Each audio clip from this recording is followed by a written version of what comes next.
My name is Katie Kuang. Thank you so much for this opportunity to share this with you. The past couple of months, I've been working with my mentor, Lee Lazar, on a dopamine review paper. The reason I chose dopamine is because I want to be a neuroscientist when I'm older, and I think the brain is just so interesting, and I feel like it gets underappreciated in a sense, because, I mean, it's in all of us, and so I think that's really interesting. And so before I get started with my presentation, I just wanted to ask this question to all of you, so you can kind of like ponder it in your head, like while we go through this presentation. So, do you think substance abuse is a weakness or a disease? So, a weakness being like a vulnerability or something that you can't control, and then a disease being something that you, sorry, a weakness being something, a vulnerability that you can control, a disease being something that you don't have any control over. So just ponder that throughout this presentation, and we'll come back to it. So this is just a brief overview about me. I'm a Chinese American. I was born in Overland Park, Kansas. Right now, I'm presenting from San Diego, California, which is where I live currently, and I'm a junior in high school. I like traveling, reading, and writing. Okay, so now we can kind of get into what is dopamine. So dopamine is a type of neurotransmitter. A neurotransmitter is basically when messages get sent from one neuron to another, and it's mainly correlated to movement, motivation, learning, reward, and feeling good. Dopamine is often called the feel-good hormone or the feel-good neurotransmitter just because it's often people just correlate it to pleasure. In reality, it's more so correlated to motivation and anticipation of a reward, which would be like pleasure, which I will get more into later. Dopamine is located in pathways all throughout the brain. I will show you a map in a second so you can kind of get a visual on that. And then dopamine is also released in two different ways, phasic versus tonic. Tonic is constantly firing in very small bursts in the background, and while phasic is triggered by an event. So, for example, if I were to go up to you and I were to be like, I love the shirt that you're wearing, that would release phasic dopamine in your brain and you would receive pleasure from that.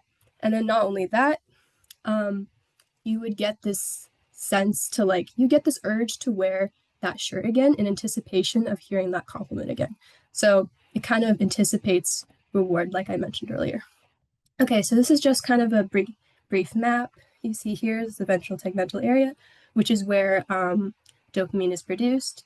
And then everything in blue are pathways which the dopamine flows through, and each one has correlation to what I talked about earlier, like movement, learning, motivation, stuff like that, which is kind of a visual.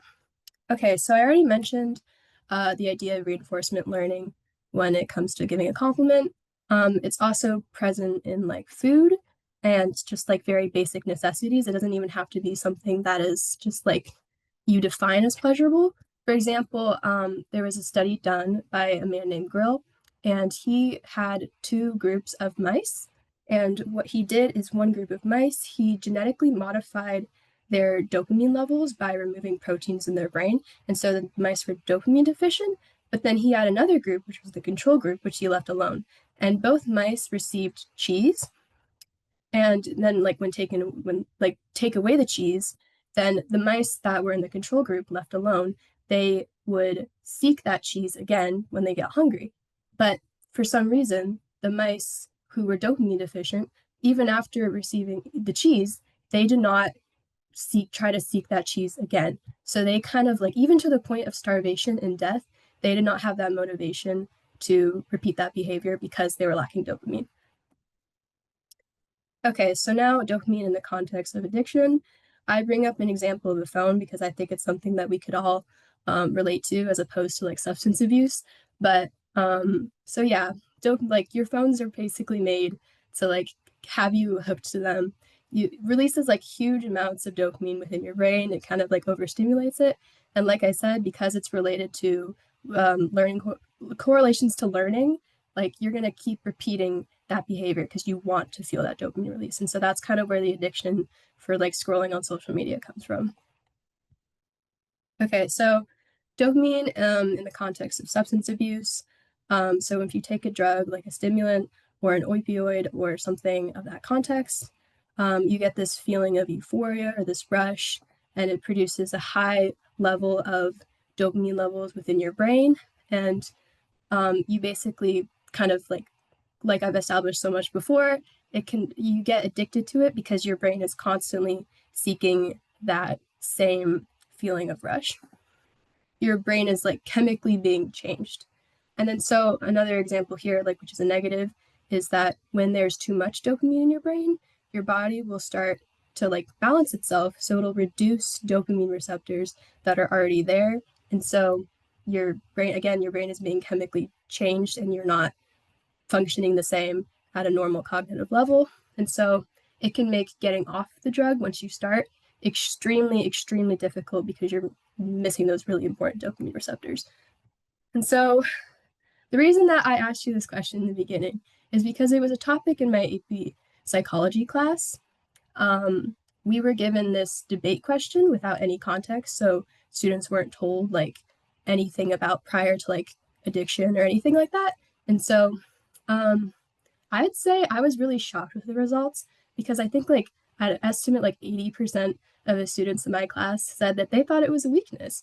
And I can't really blame them because I think if I didn't have my background in dopamine and my knowledge about that, I may have also thought that it was a weakness. But I think that's when like spreading awareness about the issue and educating others on it is extremely important so they can make judgments that are accurate and can be more empathetic in a way. So yeah, substance abuse, a weakness or disease, is a disease. Your brain is changing, so you no longer have full control over your actions. And then, yeah, so once you're addicted to a drug or a substance, it causes lack of motivation, dysphoria, and anhedonia, which just means you can't feel joy or pleasure. And so I have this picture, I have this guy here. I don't know how many of you know him, but he is a popular YouTuber who a lot of people my age probably watched when they were kids. And the reason I have him here is because I want to show that like he what he did is he got addicted to alcohol, and he's been 4 months sober, so that's like incredible for him. But I'm just trying to like emphasize the fact that substance abuse can happen to anyone. It's not correlated to like it's not going to be correlated to personality. Like once you have it, like it's a disease basically is what I'm trying to emphasize there. So yeah, that's all I have for you. Thank you so much. If you want to learn more about dopamine, I have a review paper that's like 10 pages long. This is like very condensed version of that, but that'll be like accessible on my Scholar page for like in like a couple weeks. So if you want to learn more about that, that's there. Yeah, thank you so much. Thank you so much for sharing this. This is obviously a very timely topic. In many communities, there's this discussion about, how do we best handle drug addiction? And so I am curious. The question that you asked was very provocative. Is addiction a weakness or an illness? Can you still hear me? Yes. Got it. Okay, thank you. And so I'm wondering if in your research, did you come across anything about what might make somebody more predisposed even to trying a substance that first time? Did you come That is across something anything there? that is something I could have done. The thing is, my main project idea was on dopamine. I just had to condense it down to a very simple idea for the symposium just because I could not fit all the information in there. So, but that is a really good question, I think. And I'm pretty sure there are probably a lot of genetic factors that play into like someone who's more prone to being addicted. So that's would be really interesting to look more into. Fascinating. Yeah, Yes. fascinating stuff for a next project. Mhm. Another question that I had, how does dopamine relate to eating or overeating? Is the mechanism similar to substance addiction?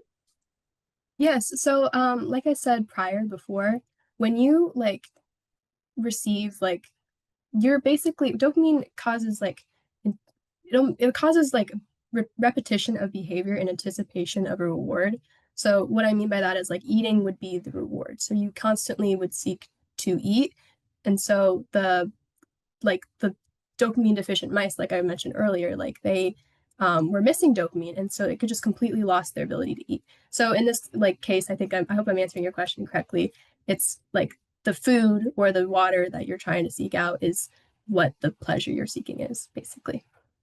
Fascinating. Well, Mhm. thank you so much for sharing this with us. Like I said, very timely, very important for us to understand this, especially as all of these debates are happening in all of our communities. So thank you so much.